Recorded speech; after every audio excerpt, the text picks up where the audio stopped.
Everyone, welcome back to your favourite channel Sankalp Bharat. मैं हूं शिप्रा तिवारी। बहुत बहुत स्वागत है मेरे प्यारे बच्चों। कैसे आप लोग? उम्मीद करी बहुत ही शानदार, जबरदस्त और जिंदाबाद होंगे। सो आज की कहानी जो मुझे सुनानी, आपको सुनना है शिप्रा मैम की जबानी। और आज हम करने वाले हैं the previous year questions of the breathing exchange of gases.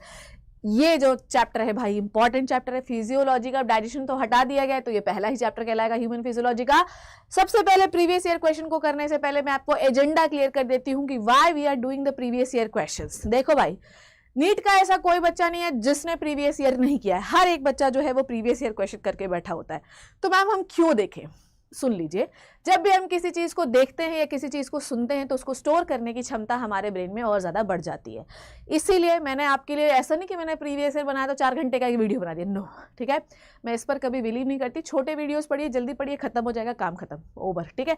जब वन शॉट्स पढ़ रहे हैं, कोई बड़ा कंसेप्ट पढ़ रहे हैं, बड़ा वीडियो पढ़ने का फायदा है। पर जब आपके पास ज़्यादा समय नहीं और आप देखना चाहते क्या क्या क्वेश्चन आए, धड़ाधड़ कंप्लीट करिए और फेंकिए यार, किनारे करिए, है ना। हमारा एजेंडा PYQ को करने का ये भी है कि भाई इस साल हमारे पास चैप्टर कम हो गए, तो breathing and exchange of gases से जो 3 से 4 सवाल आते थे उनका नंबर बढ़ सकता है। इवन हर चैप्टर का ही नंबर बढ़ सकता है बच्चों। तो क्यों ना हम पहले से तैयारी करके बैठे। मेन एजेंडा ये भी है कि पैटर्न देख लो। सबको पता है स्टेटमेंट बेस्ड आएंगे, सबको पता है कि ये आएगा, सबको पता है सेशन रीजन ज़्यादा आएंगे, सबको पता है, एवरीबडी नोज। पर क्या आपने प्रिंसिपली इसको एप्लीकेबल किया? नहीं किया। इसलिए आज हम एक छोटी सी मुहिम चला रहे हैं PYQ को करने की, कि भाई प्रीवियस ईयर क्वेश्चन कर लो तो आपको कम से कम थोड़ा सा और अंदाजा लग जाएगा कि कितने सवाल आपको आने वाले हैं। तो चलो भाई, बिना किसी देरी के शुरू करते हैं। पहला सवाल आपके स्क्रीन पे रहा। सबके पास NCERT खुली होनी चाहिए ताकि आप कंसेप्ट साथ साथ ही रिवाइज करते जाएं। बहुत बड़ा ये नहीं है ना, बहुत बड़ी कहानी ये नहीं है 4 घंटे तक बैठना। आपको 1 घंटे के अंदर, उससे भी कम समय पे मैं सारी चीजें कंप्लीट करा दूंगी। ध्यान से सुनते जाना बस, ठीक है। The majority of carbon dioxide produced by our body cells. बताओ भाई, बताओ, ठीक है, ये कैसे ट्रांसपोर्ट होती है? बताओ। मैक्सिमम CO2 का ट्रांसपोर्टेशन 3 चीज़ों से हो सकता है। पहला होता है प्लाज्मा से, दूसरा होता है कार्बामाइनो हीमोग्लोबिन से, हीमोग्लोबिन से बाइंड होकर, और आखिरी होता है in the form of bicarbonate. तो 7% के अराउंड आप ऑक्सीजन जो होते हैं वो प्लाज्मा में डिसॉल्व करके करते हैं। फिर उसके बाद 20 से 25% तक की जो ऑक्सीजन है वो कार्बामाइनो हीमोग्लोबिन के फॉर्म में करते हैं। तो बचा कितना? तो बचा अराउंड आपका 70%, ठीक है। 70% के आसपास जो आपकी कार्बन डाइऑक्साइड होती है वो कार्ब अमाइनो हीमोग्लोबिन की नहीं बल्कि बाइकार्बोनेट फॉर्म में ट्रांसपोर्ट होगी। तो भाई 5 से 7% प्लाज्मा से कर लो, 20 से 23% कार्ब अमाइनो हीमोग्लोबिन मतलब हीमोग्लोबिन से बाइंड करके कर लो, और मैक्सिमम जो परसेंटेज है वो हम करते हैं बाइकार्बोनेट फॉर्म में। बाइकार्बोनेट फॉर्म में भी बच्चों GNaHCO3 फॉर्म में, ठीक है। मैम इसका डिटेल बताओ। इसका डिटेल पढ़ने के लिए आपको 1 शॉट्स वीडियो लगाने बहुत ज़रूरी है, ठीक है। अब यहाँ पे हम इसका डिटेल नहीं बता सकते। कार्ब अमाइनो हीमोग्लोबिन के फॉर्म में आपके लंग्स के पास ये जाके ऐसे टूट जाता है, ठीक है। लंग्स के, अरे भाई एक आध दिन ना तुम्हारे सामने गिरना है मुझे यहाँ पे, ठीक है। ये ऐसे करके टूटेगा, ठीक है। HCO3-, ठीक है। ये बाइकार्बोनेट आयन होता है जो कि बड़ा ही अनस्टेबल होता है, ठीक है। ये बड़ा ही अनस्टेबल होता है। ये क्या करेगा बच्चों? होता है बहुत अनस्टेबल होता है। NaHCO3 टूटता है, ये बहुत ही अनस्टेबल कंपाउंड है, ठीक है। ये H+ से जुड़ेगा और ये बनाएगा H2CO3, ठीक है। ये कार्बोनिक एसिड होता है। H2CO3 टूटेगा बच्चों तो CO2 और H2O बनेगा, और ये CO2 आप लंग्स के पास भेज देंगे, ठीक है। ये पूरी रिएक्शन कहाँ हो रही है? ये पूरी रिएक्शन हो रही है आपकी RBC के अंदर, ठीक है। ये वाली बस प्लाज्मा में हो रही है, RBC के बाहर हो रही है। बाकी ये तीनों रिएक्शन जो हैं ये आपकी RBC के अंदर हो रही होती हैं, ठीक है। समझ में आई बात? और अगर इसका डिटेल पढ़ना चाहते हो बैचेस में इनरोल करो बेटा, क्योंकि PYQ में कंसेप्ट हम लोग नहीं पढ़ा सकते। मतलब कंसेप्ट पढ़ाओगे तो फिर 4 घंटे का वीडियो हो जाएगा, क्या ही मतलब निकलेगा, ठीक है। तो मैक्सिमम कार्बन डाइऑक्साइड आपकी बॉडी में बाइकार्बोनेट फॉर्म में ट्रांसपोर्ट होती है। क्लियर है बच्चों? ये याद रखना, ठीक है। It is very important concept. आइए, ठीक है। ये समझ में आया कि कुछ बस आया, टकराया और चला गया, मैम हमें कुछ नहीं समझ में आया, ठीक है। तो कुछ तो समझ में आया होगा, थोड़ा थोड़ा कुंचुम कुंचुम। बताओ, कुंचुम कुंचुम समझ में आया? आया कि नहीं आया? बोलिए, आया या नहीं आया, ठीक है। इसको थोड़ा सा और समझा देती हूँ मैं। देखो, घबराना नहीं, चिल्लाना नहीं, चिल्लाना नहीं। ये है हमारी बेटा जी ब्यूटीफुल सी RBC, ठीक है। RBC में हमारे पास क्या होता है? पानी, ठीक है। और हमारे पास RBC में क्या है? हीमोग्लोबिन, ठीक है। हमारे पास ये क्या है? देखो छोटा सा कंसेप्ट समझा देती हूँ, ठीक है। बहुत डिटेल से नहीं घुसेंगे, थोड़ा थोड़ा सा आपको समझा देती हूँ, ठीक है। घबराना नहीं, तू कभी हार के। ठीक है, हमारे पास क्या है, इस आरबीसी के पास क्या है बोलो, इस आरबीसी के पास ऑक्सीजन है। तो भाई ऑक्सीजन क्या करोगे आप, टिश्यू को दे दो ऑक्सीजन, कोई टेंशन ही नहीं। ऑक्सीजन किसको दे दो, टिश्यू को दे दो, कोई टेंशन ही नहीं है। ठीक है, अब आपकी आरबीसी के पास क्या बचा। ठीक है, अब आपकी आरबीसी रोने लगी।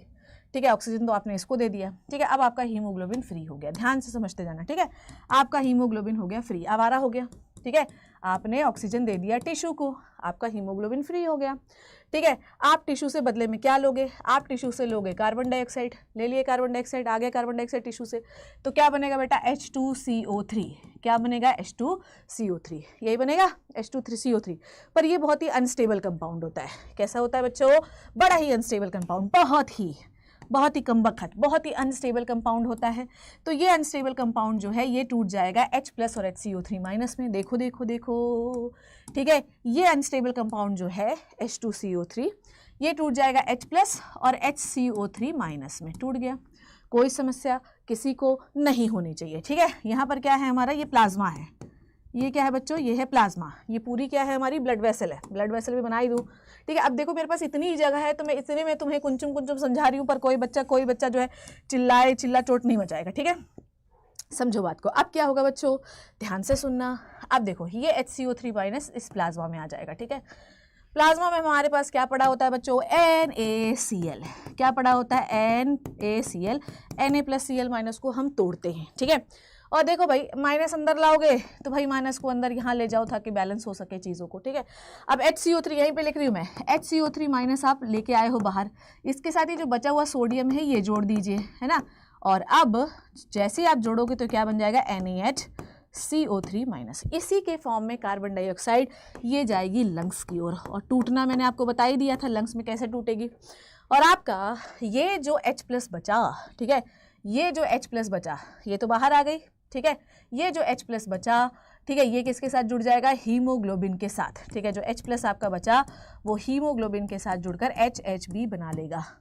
समझ में आई बात, बोलो आई या नहीं आई, बोलो बोलो बोलो बोलो। तो HCO3- जो है वो HCO3- जो है वो कहाँ चला जाएगा, बाहर, और ये H+ जो है ये टूट जाएगा, और H+ जो है ये हीमोग्लोबिन के साथ जुड़ जाएगा, क्योंकि हीमोग्लोबिन अब आ रहा है। ठीक है, और H+ क्यों जुड़ना है, हीमोग्लोबिन को H+ के साथ क्यों जुड़ना है बेटा, क्योंकि H+ जो है ना वो एसिडिटी बढ़ा देता है ब्लड की, और एसिडिटी बढ़ेगा ना, बहुत अगर बढ़ेगा ना तो हीमोग्लोबिन ऑक्सीजन से बाइंड नहीं कर पाएगा। तो हीमोग्लोबिन क्या करता है, यहाँ पर एज अ बफर की तरह बिहेव करता है और जाके पकड़ लेता है H+ को। मैं तुझे जाने नहीं दूंगा क्योंकि तू बहुत ही पापी आदमी है। ठीक है, समझ में आई बात। अब ये NaHCO3 कहाँ जाएगा बेटा, लंग्स के पास। ठीक है, ये NaHCO3 देखो क्या करेगा बेटा, ये NaHCO3 जाएगा कहाँ पर बेटा जी, ये NaHCO3 ब्लड वेसल में है, बोलो ये NaHCO3 कहाँ पर है, बोलो ये NaHCO3 ब्लड वेसल में है। ठीक है, कहाँ है बच्चों जी, ब्लड वेसल में है, और ये है आपका लंग्स। ठीक है, ये है आपका लंग्स। ठीक है, लंग्स के पास क्या है बच्चों बताओ, लंग्स के पास है अपनी ऑक्सीजन। ठीक है, अब ये NaHCO3 पूरी रिपीटेड रिएक्शन, रिपीट टेलीकास्ट चलेगा भाई, अब पूरी रिपीट टेलीकास्ट चलाएंगे हम लोग। ठीक है, चलाएं फिर से सेम चीज़। अब हम पूरा NaHCO3 लेकर कहाँ पर आ गए बेटा, लंग्स के पास। कहाँ लेके आ गए हो, लंग्स के पास। NaHCO3 वहाँ पे बनाया और पूरा आप कहाँ लेके आ गए, लंग्स के पास। ठीक है, कहाँ लेके आ गए लल्ला मेरे आंखों के तारों, सूरदास मत बना देना मुझे। तो आप लेके आ गए NaHCO3 लंग्स के पास, ले आए लंग्स के पास। अब याद करो वो दिन, खूब लड़ी मर्दानी, वो तो झांसी वाली रानी थी। हमारे पास क्या था, HHB था या नहीं था, था या नहीं था, बोलिए जल्दी से। अब क्या होगा, ऑक्सीजन यहाँ से जुड़कर चली जाएगी आपके कहाँ पर, आरबीसी के अंदर। ठीक है, और हीमोग्लोबिन तुरंत ऑक्सीजन को पकड़ लेगा। ठीक है, और ये फिर जो है ये आवारा, ठीक है, ध्यान से सुनो, ध्यान से सुनो, पहले अच्छे से बनाती हूँ नहीं तो तुम सोचोगे मैम ये क्या बना दिया। देखो हम बहुत ज़्यादा डिटेल्स मैंने बताया ना, फिर भी तुम्हें कोशिश कर रही हूँ पूरी चीज़ें बता दूँ। ये यहाँ पर टूटेगा किस पे, HHB पे। ये हीमोग्लोबिन फ्री हो गया और ये ऑक्सीजन से बाइंड कर जाएगा। ठीक है, अब क्या है बच्चों, ये H+ फ्री है, आवारा है, फिर ये आतंक ना मचा दे, इस बात का ध्यान रखना है कि नहीं रखना है।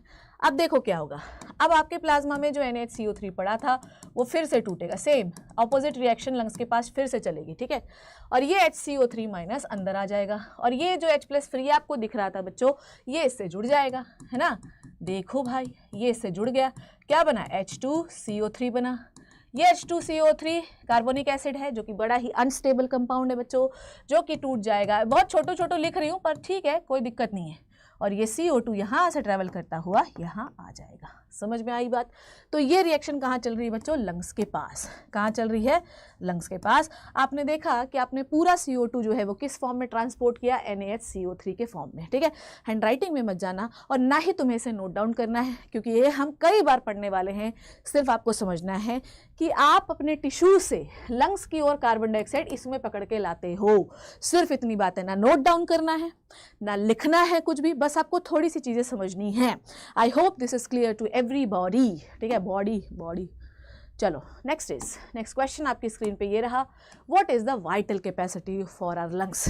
देखो, वो एयर वॉल्यूम जो कंटिन्यूसली आ जा रही है, मतलब जिसको आप लंग्स से बाहर निकाल सकते हो या जिसको आप लंग्स के अंदर ले सकते हो। देखो एक बात बताओ, मेरे फेफड़ों में, एग्जाम्पल है ना, मेरे फेफड़ों में कितना पानी भरा हुआ है, इससे क्या लेने देना है? वो तो हमेशा जीवन से भरा हुआ है। मेरी वाइटल कैपेसिटी वही है कि भाई मैं कितना पानी पी रही हूँ और कितना पानी बाहर निकाल रही हूँ, या मैं कितना मैक्सिमम पानी पी सकती हूँ या मैक्सिमम पानी बाहर निकाल सकती हूँ। ये मेरी जो है कैपेसिटी है, ठीक है। यहाँ पर फेफड़ों के साथ भी यही होता है। आपने अपने फेफड़ों में साल भर से कितनी हवा भर रखी, किसी को टिंडा फर्क नहीं पड़ता, पर आप अपनी लंग्स में जब सांस लेने के दौरान कितनी हवा मैक्सिमम भर सकते हो, या अपने फेफड़ों से मैक्सिमम हवा कितनी निकाल सकते हो, या अपने फेफड़ों में नॉर्मल सांस लेने के दौरान कितनी हवा भर सकते हो या नॉर्मल सांस छोड़ने के दौरान कितनी हवा निकाल सकते हो, this is called as vital capacity. जो स्टोर वॉल्यूम है ऑफ एयर, ये हम नहीं ले सकते क्योंकि वो एक्सचेंज ही नहीं हो रही है। तो हम वाइटल कैपेसिटी में वही हवा लेते हैं जो एक्सचेंज हो सकती है, जो नहीं एक्सचेंज हो सकती उनको हम नहीं लेगा लल्ला, ठीक है। समझ में आ गई बात? अब देखो वाइटल कैपेसिटी के अंदर हम क्या क्या लेते हैं।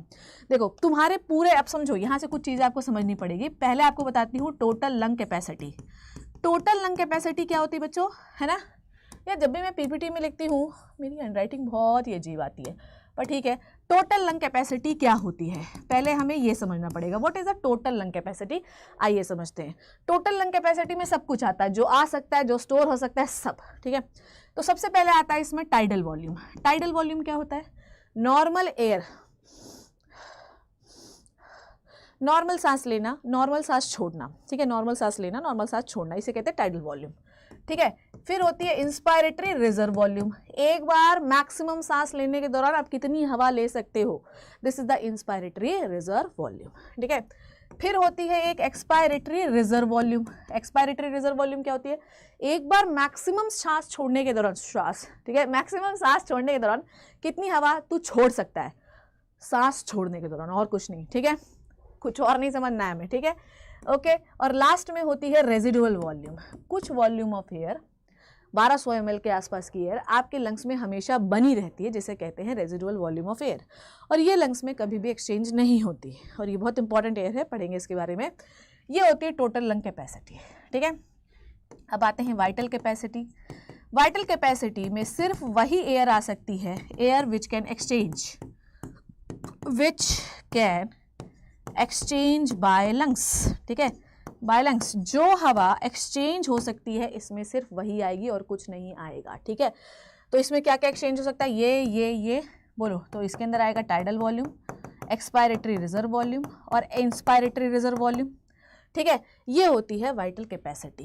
वाइटल कैपेसिटी को हम एक और तरीके से लिख सकते हैं, total lung capacity minus residual volume. बड़ा ही इंपॉर्टेंट सवाल है, आपको भी पूछा जा सकता है।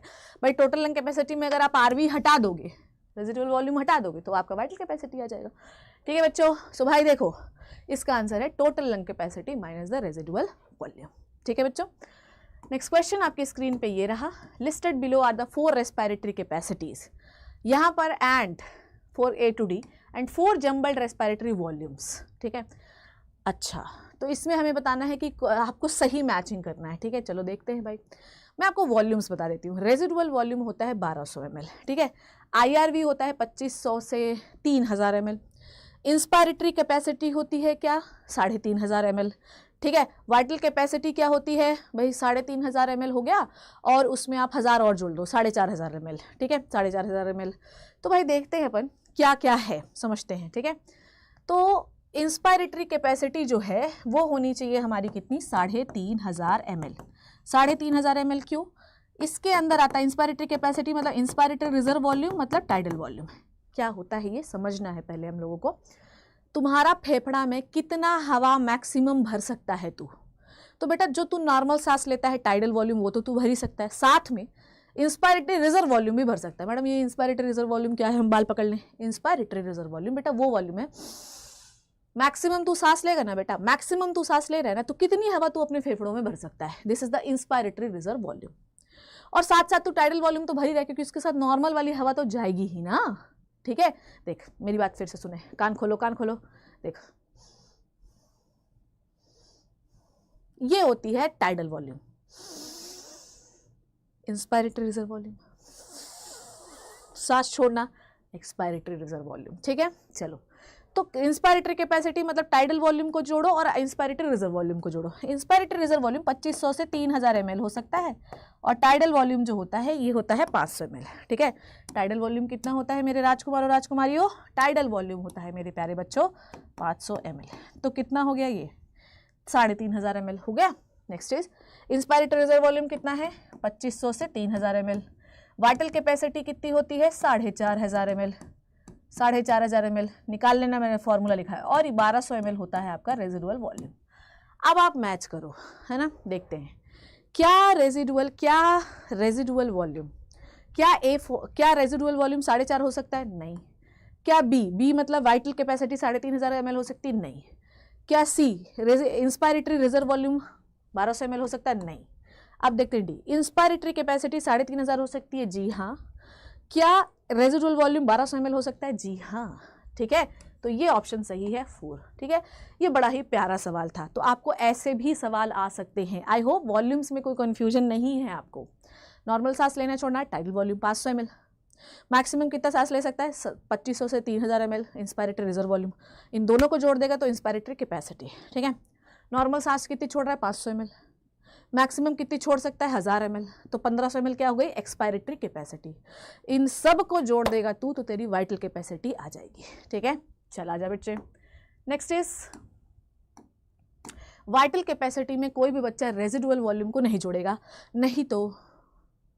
नहीं तो तुम्हारे कान काट लिए जाएंगे, ठीक है। चलो what is true about the RBC in the human being, they do not carry CO2, अरे भाई करती है, they carry 20 to 25% of CO2, yes 7% plasma से, 20 से 25% in the form of haemoglobin, ठीक है, and 70% in the form of bicarbonate ion, ठीक है।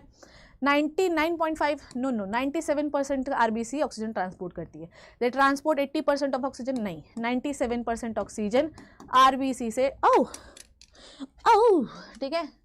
तो 97% जो ऑक्सीजन होती है ये होती है ट्रांसपोर्टेड बाय आरबीसी, ठीक है, समझे। और 3% कहाँ से होती है शिप्रा, हम पकड़ के ले जाती है क्या, नहीं 3% होती है प्लाज्मा से, ठीक है। चलो भाई आगे देखते हैं नेक्स्ट क्वेश्चन। आपकी स्क्रीन पे ये रहा, 2 फ्रेंड्स ईटिंग टुगेदर, है ना। चलो फ्रेंड्स पानी पी लो, तो मैं पानी पी लूँ थोड़ा।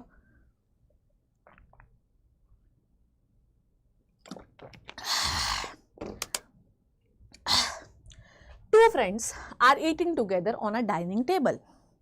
2 दोस्त डाइनिंग टेबल में खाना खा रहे थे। एक दोस्त अचानक से खांसना शुरू कर दिया, ठीक है, खांसने लगा, ठीक है।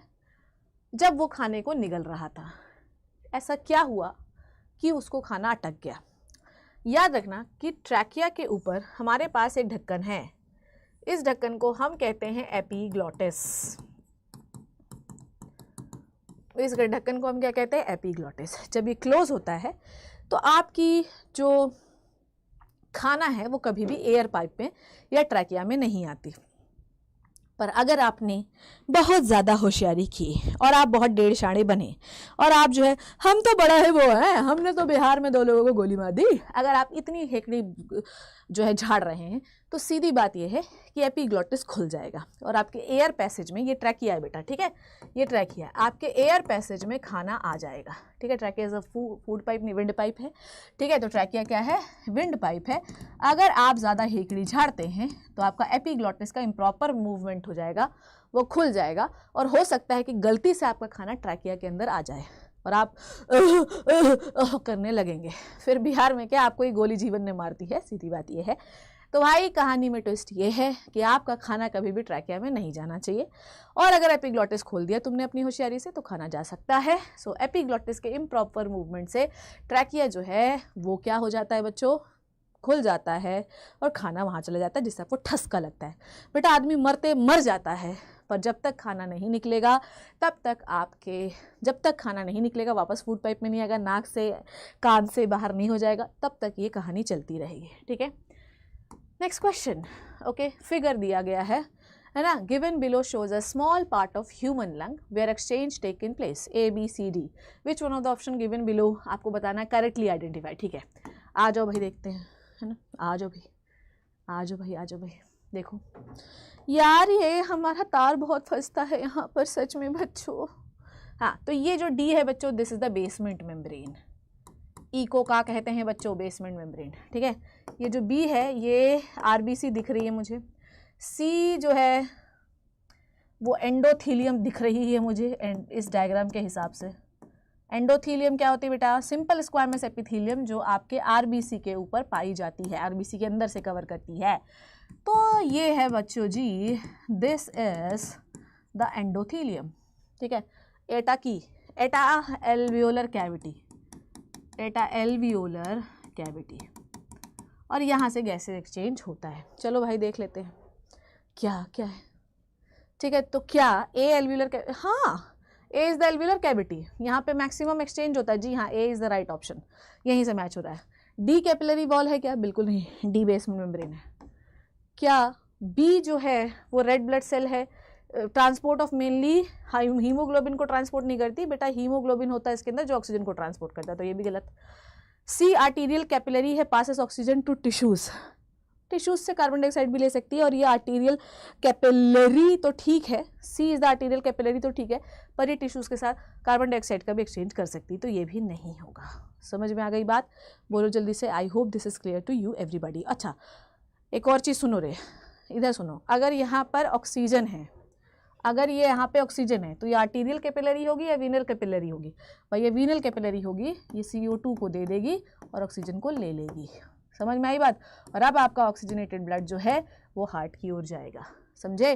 तो ये आर्टीरियल कैपिलरी नहीं है, ये आर्टीरियल कैपिलरी मतलब ये वीनस ब्लड है, पर फिर भी लंग्स की ओर जो ब्लड आता है वो पल्मोनरी आर्टरी से आ रहा होता है, इसलिए हम उसको आर्टीरियल कैपिलरी कह सकते हैं। पल्मोनरी आर्टरी एक्सेप्शन है, तो हम इसे आर्टीरियल कैपिलरी कह सकते हैं। पर यहाँ पर ये ऑप्शन कह रहा है कि पासेस ऑक्सीजन टू टिश्यूज़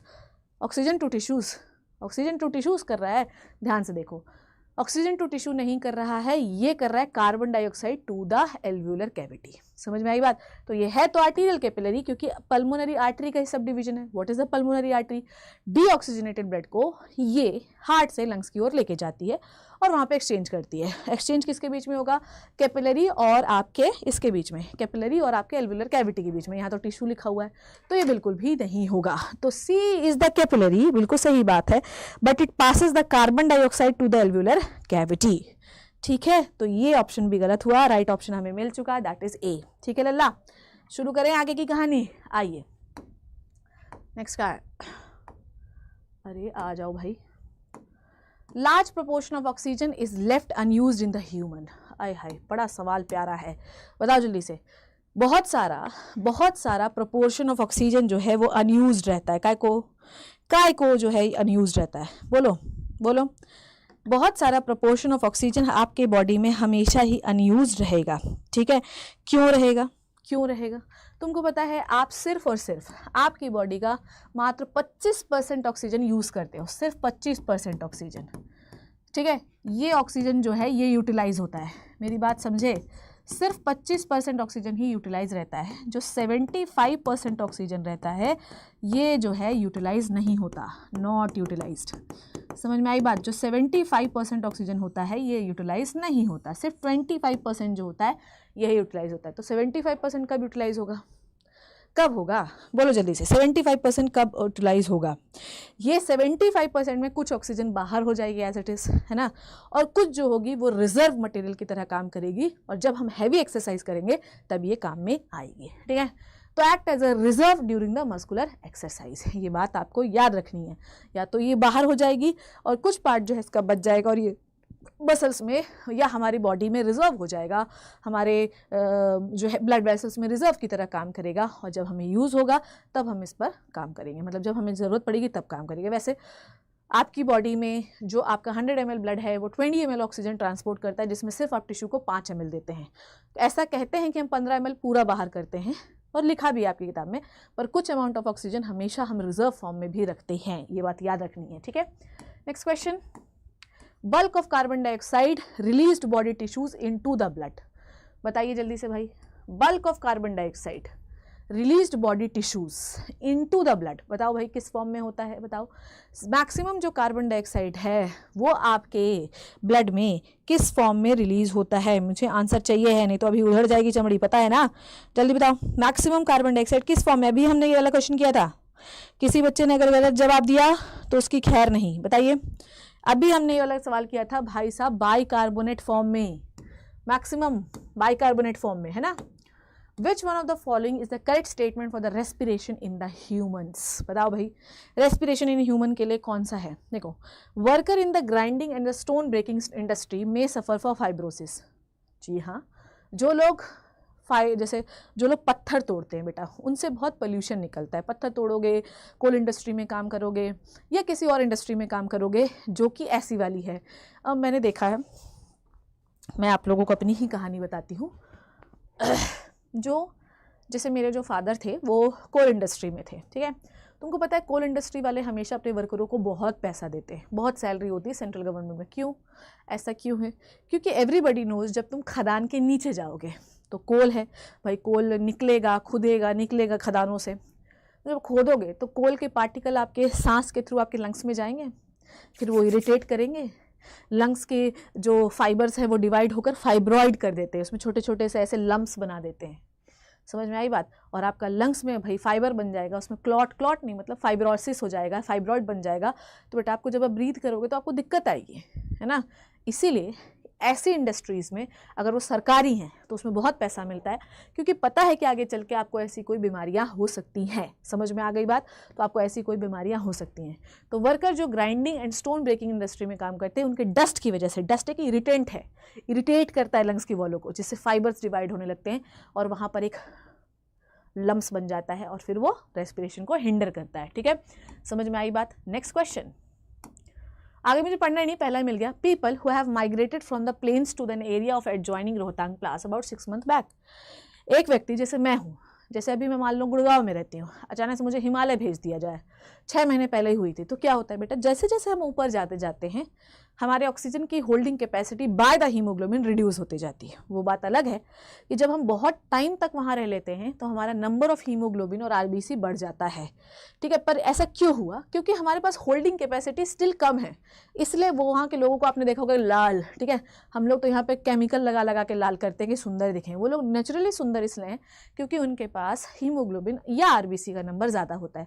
क्यों ज़्यादा? नहीं तो मर जाएंगे वो लोग, क्योंकि उनके पास ऑक्सीजन की holding capacity with the haemoglobin is less. समझना है ये बात को, ठीक है। Suffer altitude sickness with a symptom like nausea, हाँ ठीक है। We have unusual RBC count but their haemoglobin is very high binding affinity with oxygen, have more RBC and their haemoglobin have the lower binding affinity to the oxygen. समझ में आई बात? तो जब हम ये एल्टीट्यूड सिकनेस तब होती है जब हम नए नए जाते हैं, जब वहाँ रहने लगते हैं तब नहीं होती। ठीक है, चलिए। They are not physically fit to play games, what the hell, NEET में ऐसे ये क्या है? ठीक है, चलो नेक्स्ट इज फिगर हमारे पास दिया गया है ये। ठीक है, ये पूरा एक रेस्पिरेटरी सिस्टम का डायग्राम है जो कि आपको समझ में बहुत अच्छे से आना चाहिए, और हम लोग जब से पैदा हुए हैं तब से यही पढ़ते आ रहे हैं। मैम हमको ये बताने की जरूरत नहीं, हमको सब आता है ना, वी आर तो वेरी प्रो है। चलिए भाई, इसमें हमको बताना करेक्ट आइडेंटिफिकेशन। ए ट्रैकिया है क्या? ए ट्रैकिया है क्या यार? तुमको पता है ए की जो लेबलिंग है ना, आपको क्लियर डायग्राम आएगा, डोंट वरी। यहाँ पे क्लियर दिख नहीं रहा है। ये ए जो है ये रिंग है, ए जो है रिंग है, तो ए या ए को हम ट्रैकिया भी मान रहे हैं, तो ए ट्रैकिया जो है, मान लो ए को हम ट्रैकिया ही मान रहे हैं। ठीक है, तो ट्रैकिया इज लॉन्ग ट्यूब, ठीक है, सपोर्टेड बाय कंप्लीट नन्ना। ठीक है, यहाँ पे 16 से 20 इनकम्प्लीट कार्टिलेजिनस रिंग होती हैं जो ट्रैकिया को कोलैप्स नहीं होने देती। B is the pleural membrane, क्या बी प्लूरल मेम्ब्रेन है? Surround ribs on both the sides और provide cushion against the rubbing. ठीक है, अब मुझे बी देखना पड़ेगा, क्या ये प्लूरल मेम्ब्रेन है? हाँ, तो B is the pleural membrane, पर it not surround the ribs, surround ribs, no, it is surrounded by ribs, है ना, ये रिब्स को सराउंड नहीं करती, रिब्स इनको सराउंड करती हैं, तो ये भी गलत ऑप्शन हो गया, ठीक है। Alveoli is a thin wall vascular walls, C है क्या एल्विलाई, जी हाँ, और ये एक्सचेंज करता है गैस को, जी हाँ, सी मिल गया मुझे राइट आंसर, ठीक है। D, lower end of lungs diaphragm pulls down during the inspiration, जब हम सांस, lower end of the lungs diaphragm pulls it down, lower end of the lungs diaphragm pull it down during the inspiration, मुझे बताओ ज़रा सा, जब हम सांस लेते हैं तो डायफ्राम लंग्स को नीचे की ओर खींचता है क्या, डायफ्राम खुद नीचे जाता है, ठीक है, तो ये बात आपको याद रखनी है, ओके। तो D, lower end of the lungs, पहले डी देख लें, डायफ्राम है, डायफ्राम है, ठीक है, तो during the inspiration lungs diaphragm pull it down, ठीक है, लंग्स के वॉल को डायफ्राम नहीं खींचता, वो अपने आप एक्सपैंड होते हैं, ठीक है, तो राइट आंसर क्या हो गया बच्चों, C. Next question, approximately 70% of carbon dioxide absorbed by the blood by the transported, okay, फिर से पढ़ते हैं, approximately 70% of carbon dioxide absorbed by the blood will be transported to the lungs। भाई कितने बार आ चुका है ये सवाल, बताओ कितने बार आ चुका है, कहाँ गया, बताओ, 3 बार हो चुका है, 12-15 सवालों में 3 बार हो सका है। अब यही तुम्हें मैं बताना चाहती हूँ, this is the weightage of the PYQ। मुझे नहीं पता इसका राइट आंसर क्या है, रॉन्ग आंसर क्या है, भाड़ में जाने दो, तुम क्या देख रहे हो कि हमारे पास रिपीटेड सवाल आ रहे हैं, हमारे पास रिपीटेड सवाल आ रहे हैं, क्या देखा कि जो डिफ्यूजन मेम्ब्रेन है उससे सवाल आया है, ह्यूमन रेस्पिरेटरी सिस्टम से सवाल आया, और ट्रांसपोर्टेशन से भर भर के सवाल आ रहे हैं, ठीक है। अगला क्वेश्चन देखते हैं, when you hold your breath, ठीक है, which of the following gas changes in blood would first lead to the urge to breathe. When you hold your breath, जब आप अपनी सांस को रोकते हैं, Which of the following gas changes in the blood, कौन सी जो जब आप अपनी सांस को रोकते हैं तो आपके ब्लड में कौन सी गैस बढ़ जाती है, बताओ, रोको जरा, रोक के दिखाओ, ज़्यादा देर तक मत रोकना, नहीं तो पता चला आंसर नहीं दे पाए, कल के लिए उठ ही नहीं पाओगे, ठीक है, क्योंकि आपके ब्लड में CO2 का कॉन्सेंट्रेशन बढ़ चुका है, ठीक है, CO2 का कॉन्सेंट्रेशन क्या हो गया बच्चों जी, बढ़ चुका है। नेक्स्ट क्वेश्चन, एस्थमा, क्या है एस्थमा, क्या है ऐसा सचिन में, बताओ जल्दी से, एस्थमा जो है, देखो भाई एस्थमा बहुत सारी चीज़ों से हो चुका है, देखो भाई सीधी बात ये है, हर प्रकार में जब भी आप सांस लेते हो और उसमें कोई डिफ़िकल्टी हो रही तो वो एस्थमा ज़रूरी नहीं है, ठीक है। Asthma is a type of allergic disorder कह लो, डिसऑर्डर मत कहो, एक्चुअली एलर्जिक इम्पेयरमेंट कह लो। जब भी आप कोई ऐसी चीज़ लेते हैं जो आपकी बॉडी के लिए सही नहीं है, मेरी बात को ध्यान सुनिएगा, जैसे मान लो कि मुझे पोलन ग्रेन से बहुत एलर्जी है, ठीक है, पोलन ग्रेन से मुझे बहुत ज़्यादा एलर्जी है, और अगर मान लीजिए मैं पोलन ग्रेन ले लेती हूँ तो मेरी ना ब्रोंक्यूल्स की जो वॉल्स होती हैं, ध्यान से सुनिएगा, जो मेरी ब्रोंक्यूल्स की वॉल को ये बहुत ज़्यादा इरिटेट करता है ना, पोलन ग्रेन ब्रोंक्यूल्स की वॉल को इरिटेट करेगा तो ब्रोंक्यूल्स सूज जाएंगे। अब जब मैं ऑक्सीजन लूँगी तो सूजा हुआ है तो डायमीटर कम हो गया ब्रोंक्यूल्स का, तो जब सांस लूँगी तो मुझे दर्द होगा कि नहीं होगा, और क्योंकि ब्रोंक्यूल्स ऐसे हो गए हैं तो यहाँ से ऑक्सीजन जाने में भी आपको प्रॉब्लम होगी, ये बात याद रखनी है, ठीक है। तो क्या होता है, ब्रोंक्यूल्स का डायमीटर कम हो जाता है ड्यू टू द इन्फ्लेमेशन, जिसकी वजह से आपको सांस लेने में दिक्कत होती है, ठीक है। तो एलर्जिक रिएक्शन कहाँ गया, inflammation in the trachea, bacterial infection of the lungs, allergic reaction of the mast cell to the lungs, ठीक है, इन द लंग्स, ये बात आपको याद रखना है। तो बेसिकली ये क्या है बच्चों, एलर्जिक रिएक्शन है, क्या है बच्चों, it is the allergic reaction. अब मैं लंग्स क्यों बोल रही हूँ, क्योंकि bronchioles is the part of lungs only, ठीक है बच्चों। Next is okay, next is partial pressure of oxygen in the alveoli of the lungs, बताइए कितना होना चाहिए, पहले बताओ, partial pressure of oxygen in the alveoli of the lungs कितना पढ़ा था हम लोगों ने, बताओ कमेंट सेक्शन में बताओ। मैंने आप लोगों को पूरा टेबल रटना भी सिखाया है न्यूट्रॉन 3.0 में, मैंने ट्रिक्स भी बताई हैं आप लोगों को कि कैसे रटना है हम लोगों को। बताइए जल्दी से, उस एल्विलाई में कितना ऑक्सीजन का प्रेशर बना था, बोलो जल्दी से, कितना होना चाहिए, बोलो। ऑक्सीजन का प्रेशर उतना ही होना चाहिए, या मैं कहूँ ब्लड से कम होना चाहिए या ज़्यादा होना चाहिए, देखते हैं। मान लो कि सपोज दैट कि ऑक्सीजन का प्रेशर जो है वो कुछ x है, और या मान लो यहाँ पे 10 है, और ब्लड में ऑक्सीजन का प्रेशर जो है 2 है, तभी ऑक्सीजन यहाँ से यहाँ आएगी, नहीं तो नहीं आएगी। हमेशा गैसेस का मूवमेंट कैसे होता है बच्चों, हायर पार्शियल प्रेशर से लोअर पार्शियल प्रेशर की ओर। तो भाई आपका जो pressure, partial pressure of oxygen क्या होना चाहिए, more than that of blood, ठीक है। अगर ज़्यादा नहीं होगा नहीं होगा तो आप गैसेस एक्सचेंज कैसे करोगे, तो हमेशा ज़्यादा होना चाहिए, ये बात आपको याद रखनी है, और अगर याद नहीं हो रही है तो भी याद रखो। चलो अगला क्वेश्चन देखते हैं। Lungs do not collapse between the breath and some air always remain in the lungs. कौन सी एयर होती है? Residual volume. रेजिडुअल वॉल्यूम जो होती है वो हमेशा आपके लंग्स में बनी रहती है। बताओ जल्दी से, क्या फ़ायदा है इस रेजिडुअल एयर का? बताओ, बोलो। तुमको पता है, तुम सांस लो या तुम सांस ना लो, तुम्हारे लंग्स इमीडिएटली कोलैप्स नहीं होते। क्यों? क्योंकि वहाँ पर हमेशा कुछ ना कुछ एयर बनी रहती है, जिसे हम कहते हैं रेजिडुअल वॉल्यूम। क्या कहते हैं बच्चों? Residual volume. अब देखो, रेजिडुअल वॉल्यूम भरी रहेगी, है ना। अब समझना बात को, तुम्हारे लंग्स जो हैं वो एक चैम्बर में होते हैं, जिसे हम कहते हैं थोरैसिक चैम्बर। समझे? तुम्हारे लंग्स जो हैं वो एक चेम्बर के अंदर होते हैं, जिन्हें हम कहते हैं थोरैसिक चेम्बर। समझे? अब आपके लंग्स में दो मेम्ब्रेन होती हैं, ठीक है।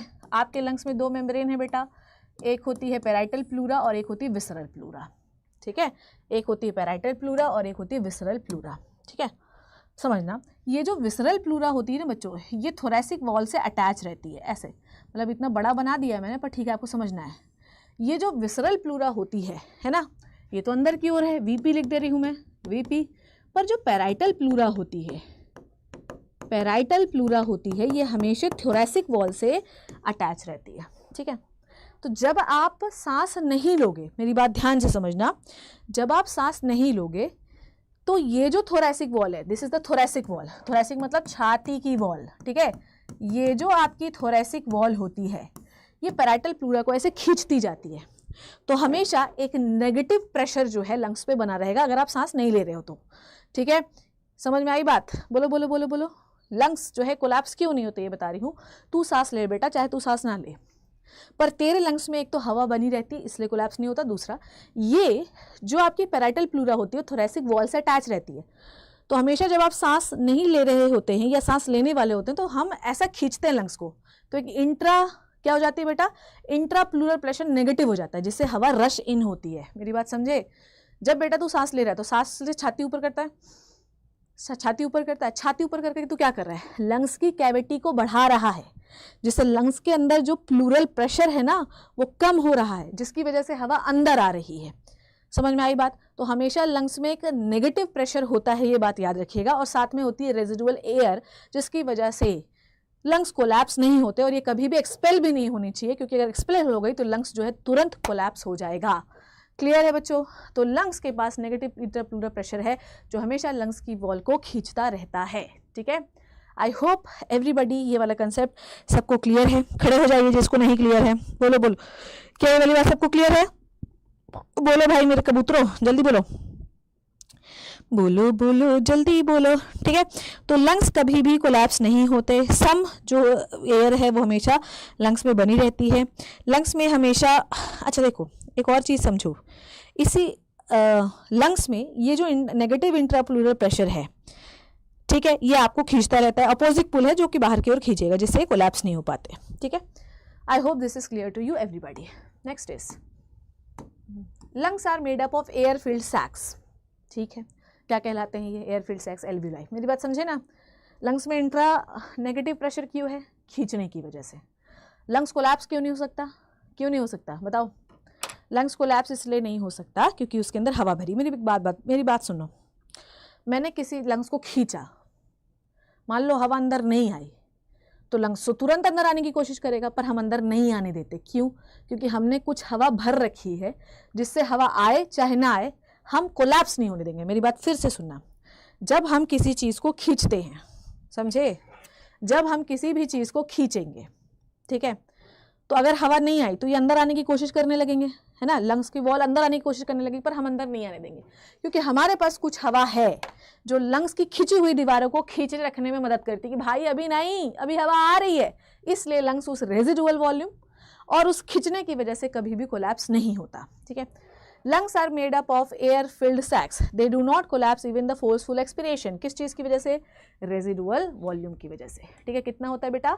ये होता है करीब 1200 ml, ठीक है। Which of the following option correctly represent the lungs condition in asthma emphysema respectively? बेटा ये बहुत इंपॉर्टेंट सवाल है, ये आता है ना एग्जाम में। डिजीज देखो यार, ह्यूमन फिजियोलॉजी में जो तो तूने नहीं पढ़ा, ध्यान से सुनना, ह्यूमन फिजियोलॉजी में अगर तुमने नहीं पढ़ा है क्या चीज़ बच्चों, डिसऑर्डर, ह्यूमन फिजियोलॉजी के हर चैप्टर के डिसऑर्डर पढ़ना है, लोग छोड़ देते हैं इसमें क्या होगा हमसे बन जाएगा, पर आपको उसकी लाइंस ज़रूर पढ़नी क्योंकि वो आती हैं, ठीक है। तो एस्थमा और एम्फाइसीमा में क्या होता है बताइए जल्दी से। एस्थमा में होता है ब्रोंकियोल्स में इन्फ्लामेशन, ठीक है। एस्थमा में क्या होता है बच्चों, ब्रोंकियोल्स में इन्फ्लामेशन होता है, ठीक है, ये बताया मैंने आपको, ठीक है। ये है नन्ना, ठीक है, नन्ना, ठीक है। तो increase respiratory inflammation, no inflammation in the bronchioles surface, bronchioles में इन्फ्लामेशन होता है सीधी बात। और एम्फाइसीमा में क्या होता है, जो आपके एल्विलाई होते हैं वो डैमेज हो जाते हैं और उनका रेस्पिरेटरी सरफेस, देखो क्या होता है, मेरी बात ध्यान समझना, एल्विलाई जो होते हैं वो ऐसे राउंड राउंड स्ट्रक्चर है, ठीक है। तो जब हम, ध्यान से सुनना, इधर आओ, एल्विलाई ना कुछ ऐसा होता है, ठीक है, ये देखो सरफेस एरिया ज़्यादा होता है।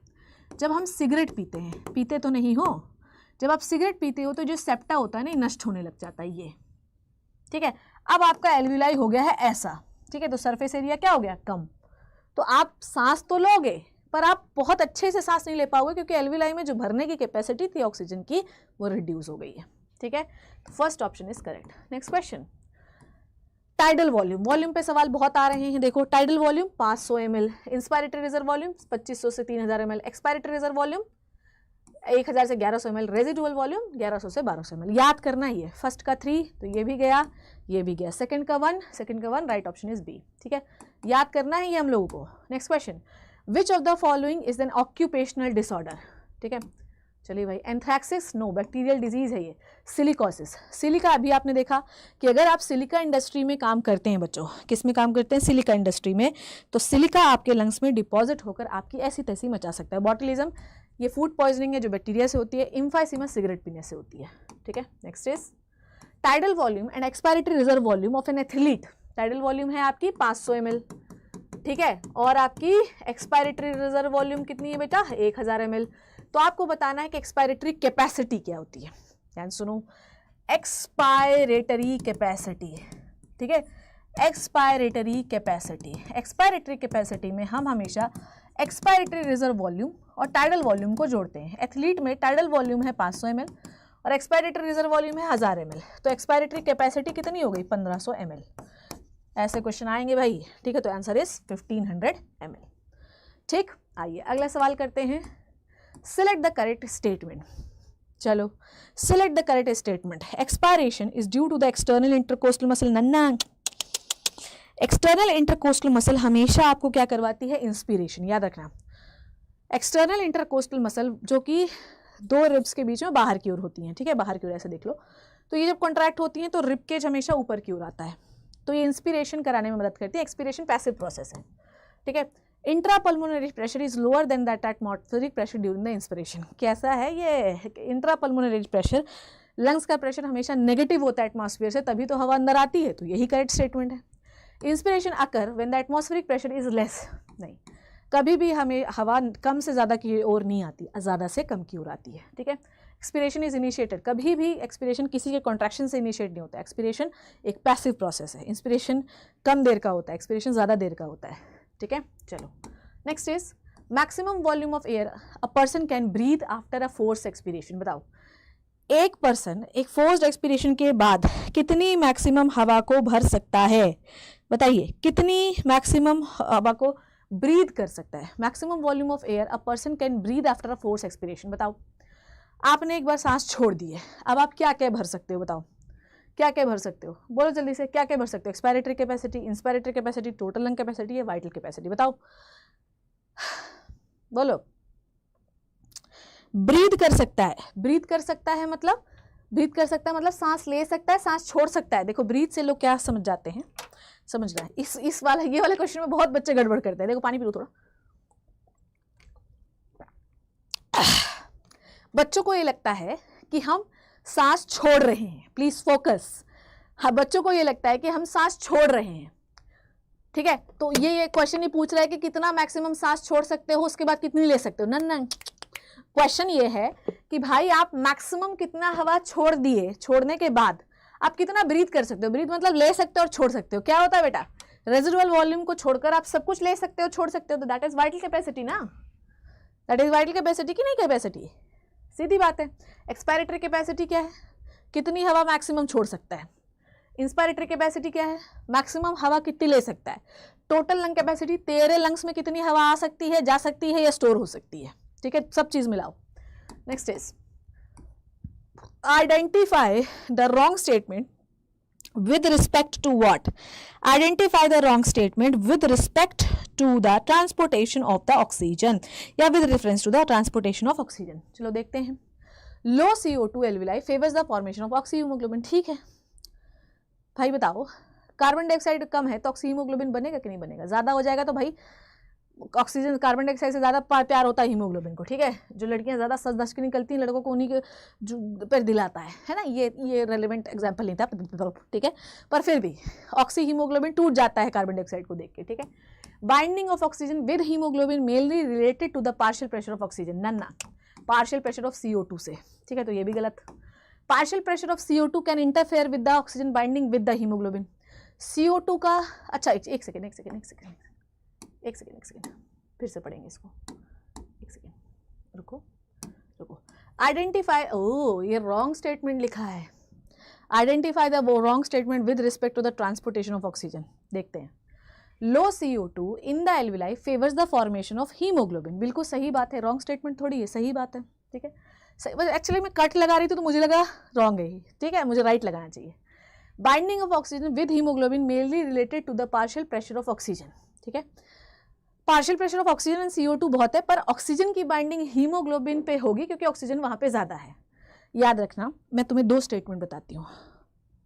Dissociation of oxy haemoglobin is dependent on the CO2, association of oxy haemoglobin is dependent on the partial pressure of oxygen.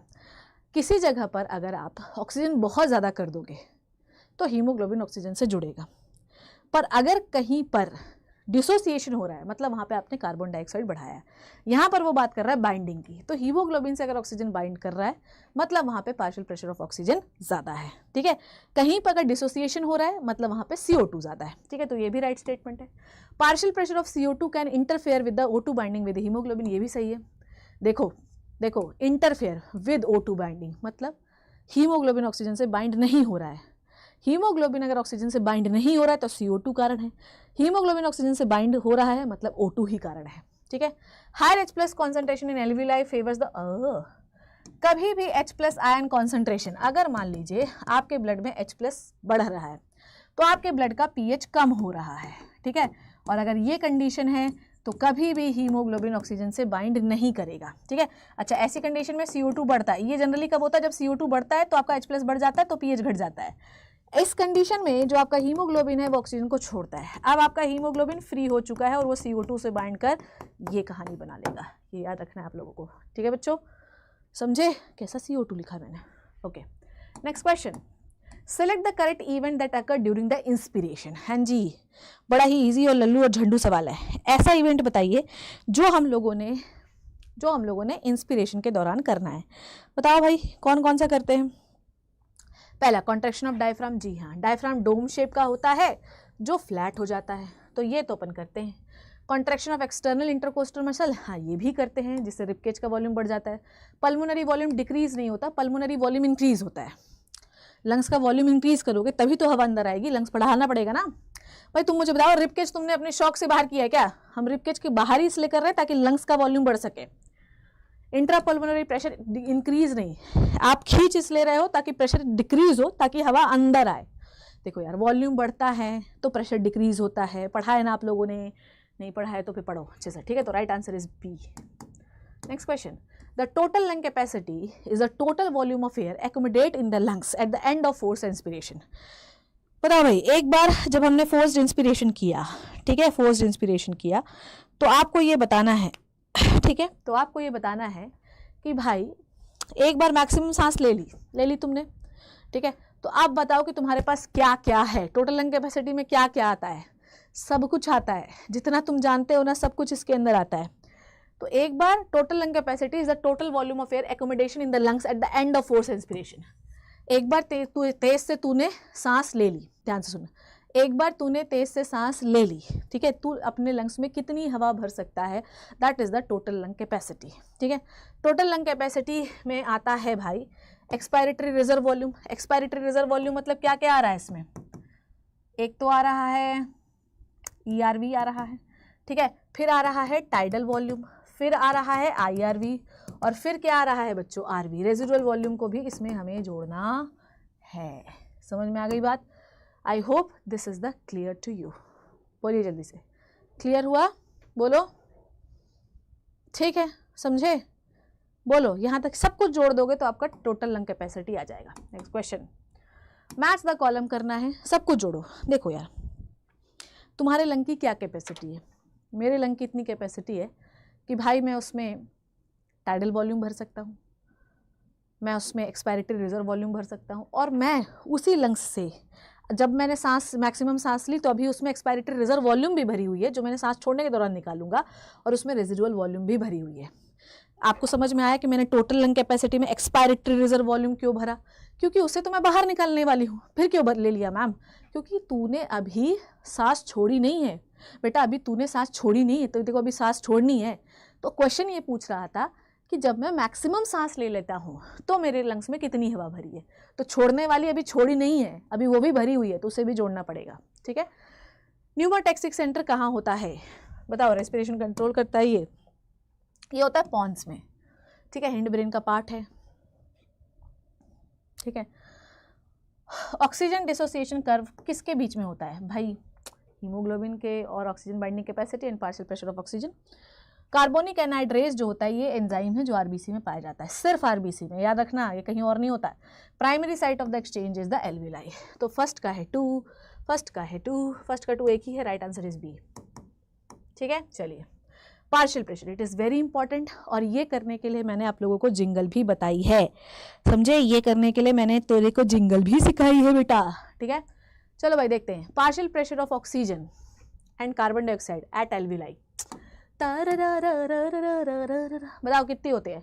Partial pressure of, देखो मैंने तुम्हें क्या सिखाया है कि कार्बन डाइऑक्साइड कहीं भी ज़्यादा है तो 45 से ज़्यादा नहीं हो सकता। कहाँ ज़्यादा होगा? टिश्यू पे ज़्यादा होगा। और कहीं भी कम है तो 40 से कम नहीं हो सकता, तो कहाँ होगा? जब हम ब्लड को एल्विलाई के पास लेके आएंगे तो जो आपका ऑक्सीजनेटेड ब्लड होता है वहाँ कार्बन डाइऑक्साइड कम होगा, तो वहाँ कार्बन डाइऑक्साइड का प्रेशर कितना होगा? 40। टिश्यूज़ के पास कार्बन डाइऑक्साइड का प्रेशर ज़्यादा होगा तो वहाँ कितना होगा? 45। ये याद रखना है। ऑक्सीजन मिनिमम कितना जा सकता है? 40, मैक्सिमम 159 तक। एल्विलाई में जो ऑक्सीजन है वो होती है 104 और कार्बन डाइऑक्साइड होता है 40, मिनिमम इससे ज़्यादा, क्योंकि एल्विलाई में ऑक्सीजन ज़्यादा होगा, कार्बन डाइऑक्साइड कम है तो 40, ज़्यादा है तो 45, इससे ज़्यादा नहीं हो सकता बच्चों। ये आपकी जिंगल है, मतलब जिंगल मतलब तरीके हैं इसको याद करने के, ठीक है। अगला क्वेश्चन करें। अगला क्वेश्चन आपकी स्क्रीन पे ये रहा, ठीक है। चलो देखें क्या है अगला क्वेश्चन। भाई आ जाओ, देखो सिलेक्ट, ये दिख रहा है सबको? ऑप्शन इज विजिबल और नॉट? ऑप्शन सबको विजिबल है। Select the favorable condition required for the formation of oxyhemoglobin at alveoli. Alveoli में ऑक्सी हीमोग्लोबिन मतलब हीमोग्लोबिन से ऑक्सीजन को बाइंड करने के लिए क्या कंडीशन होनी चाहिए? हाई O2, लो CO2, less pH, lower temperature, यही होना चाहिए। भाई आपका ऑक्सी हीमोग्लोबिन कब बनेगा? जब ऑक्सीजन ज़्यादा, CO2 कम, H+ कम, पीएच नॉर्मल और आपका टेम्परेचर लो, ठीक है। अंडर नॉर्मल फिजियोलॉजिकल कंडीशन, देखो ये मैंने आप लोगों को जब पढ़ाना शुरू किया था तब मैंने ये कहानी बता दी थी आप लोगों को, है ना, तो कोई गुंडा कान नहीं लाएगा। आपके ब्लड में टोटल 20 ml, 100 ml ब्लड में 20 ml ऑक्सीजन होती है, सिर्फ टिश्यू को कितना देते हो? 5 ml, ठीक। चलो अगला question, which of the following is not the function of conducting part of respiration? बताओ कौन सा फंक्शन जो है वो नहीं है? इनहेल्ड एयर इज ह्यूमिडिफाई, जी हाँ, तो ये तो है, तो ये गलत हो गया। ह्यूमिडिफाई मतलब यहाँ पे आपका ह्यूमिड हो जाती है, गर्म है तो नॉर्मल हो जाएगी, ड्राई है तो मॉइस्चर वाली हवा हो जाएगी। Temperature of inhaled air brought by the body temperature, जी हाँ, जो भी टेम्परेचर है उसको आपका रेस्पिरेटरी ट्रैक्ट नॉर्मल कर देता है। प्रोवाइड डिफ्यूजन के लिए सरफेस एरिया, नो, यही रॉन्ग स्टेटमेंट है। डिफ्यूजन के लिए सरफेस एरिया मात्र आपकी माता जी मतलब एल्विलाई, लंग्स की माता जी एल्विलाई देती हैं, ठीक है, आपकी नहीं, ठीक है। वाइटल कैपेसिटी क्या है? आरवी वाला कुछ भी नहीं है, ठीक है, ये है IRV, ERV और TV, ठीक है, IRV, ERV और TV, ठीक है। तो ये हो गया आपका vital capacity. Next question, oh next question is over. So प्यारे बच्चों, this is the PYQ of the breathing and exchange of gases. इस चैप्टर में किस चीज़ पे आपने सबसे अधिक फोकस किया? इस चैप्टर में आपको क्या चीज़ सबसे अधिक दिखी? मैं आपको बताती हूँ। सबसे अधिक चीज़ आपको दिखी कार्बन डाइऑक्साइड ट्रांसपोर्टेशन, सबसे अधिक चीज़ जो आपको दिखी वो है ट्रांसपोर्टेशन ऑफ गैसेस में जो आपके tidal volume, pulmonary volumes and capacities. तो transportation of gases, pulmonary volumes and capacities, और ऐसा हो ही नहीं सकता कि इस साल इससे सवाल ना आए।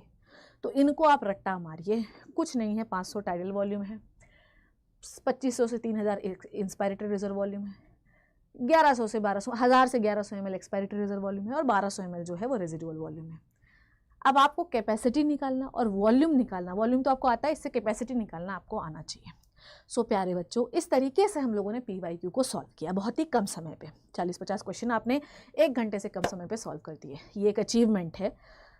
अब आप मुझे बताना इस कमेंट सेक्शन में कि आपको ये सेशन कैसा लगा, फिर मुझे बताना कि आपको कौन सा क्वेश्चन समझ में नहीं आया, तो मैं आपको कमेंट सेक्शन में उसका रिप्लाई करके, मैं खुद रिप्लाई करके आपको इसका आंसर दूंगी जिसके भी जेन्युइन डाउट है। I hope you learn and enjoyed the session. और अगर आप इसी तरीके से प्यारे लेक्चर का पार्ट बनना चाहते हैं तो आपके पास क्रैश कोर्स आज गया है, उसको आप ज्वाइन कर सकते हैं।